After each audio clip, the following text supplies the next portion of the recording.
that you would never figure out what you want to do in a career path? Well, this is me. I was always pressured to know what I wanted to do, and I didn't know until my sophomore year in high school. And then that was with my first child development class. So ever since then, I knew working with children is what I wanted to do. I am credible to work for the American Reads program, which is what I'm trying to get as a job, because I've been working with children since I was, 14. I've either babysat or volunteered, and so I know how to work with children. With my speech, I'll be talking about my education, my experience, the job itself, and the requirements and skills for the job. Now going on to my education. I lived in Saginaw, Michigan since I was in 7th grade, and I've had many opportunities from there to work with children as well. I graduated from Freeland High School, and I dual enrolled during my senior year, and even there I took more consideration on learning about my field that I wanted to do. My major is Family and Child Development, and I'm a sophomore here at Western, and with 3.3 GPA. Now let's talk about my education. Let's talk about my experience. I guess I've been babysitting since I was 14, and usually this was by babysitting neighbors, and I have many neighbors with young kids.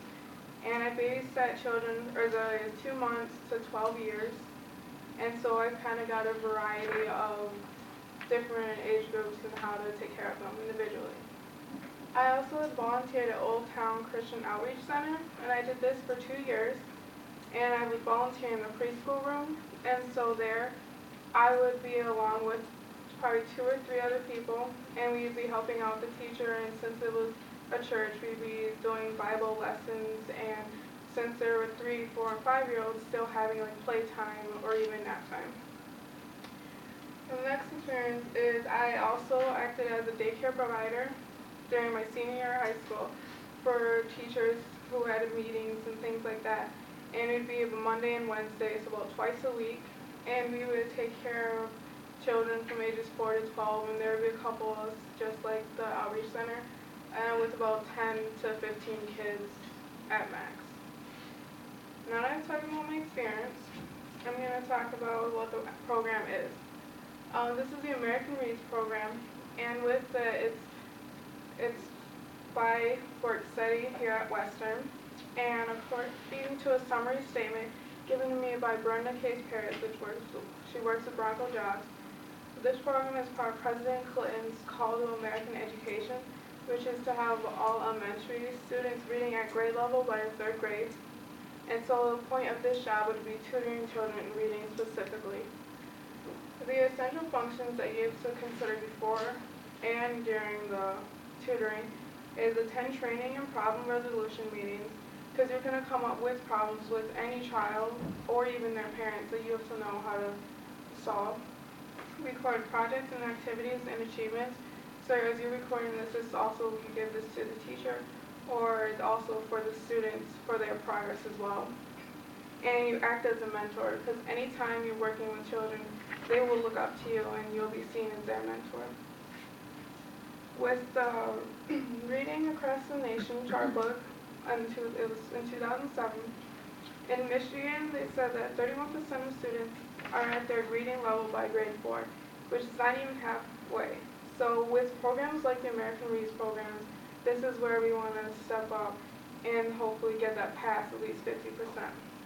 And according to the Encyclopedia of Special Education, they refer to as mentors having 2 things, and this occurs for children with special needs and children without special needs. That one is to provide students with increased opportunities to participate in the learning activities, and also to help relieve the teachers of duty. So your job is to help the students go through the learning process, because I was in that point before where I needed help. So I wanted to be a mentor for them to give them the help they need. And with the teacher, it's not relieving them of every duty, but it's just giving more attention to the students if you have more people working with them, so they're going for their best. And with this job, there are the requirements. And like I said before, it's a part of work study, so you have to be eligible for that, which is through financial aid. You have to have good academic standing, since work study is part of going to school, and a minimum of 2.5 GPA. The oral and communication skills are needed. And you have to be able to communicate with culturally diverse communities, especially this takes place in schools around Kalamazoo and is very culturally diverse as well. And you have to have a desire to work with children, so they really want people who are in the field that are going to work with children as in child and family development or early childhood education along those lines. And you have a mature and positive work ethic and obtain a background check. Anytime you work with children, this might be a necessary thing to do. And if your record is clean, then you have no problem. And be able to conduct structured tutoring, so know what you're doing when you go into actually tutoring the children. And according to Cohen and Colt, research suggests that structured programs result in greater academic achievement than unstructured programs. So if you go in there knowing what you're tutoring the kids and knowing how you're going to tutor the kids, you'll have a better chance with not knowing what you're doing. Now to talk about requirements, we're going to talk about skills needed by the job and skills I think I also have.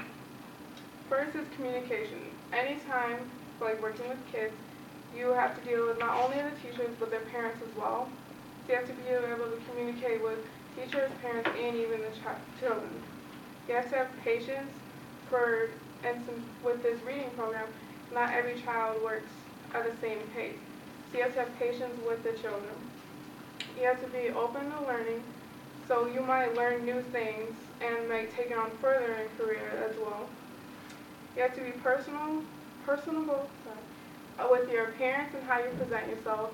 With acting as a mentor, you can't go in there dressed like bad or dressed like a child. You have to show them someone they can look up to and want to be like when they're older.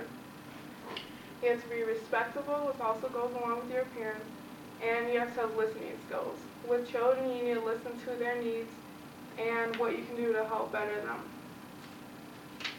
In conclusion, in this speech, I have shown I think I'm a good candidate for the American Reads program. I've had many years of experience working with children, and I talked about my education, program skills, experience, and requirements. And I want to end with this quote: if our American way of life fails a child, it fails us all by Persuasive Spring.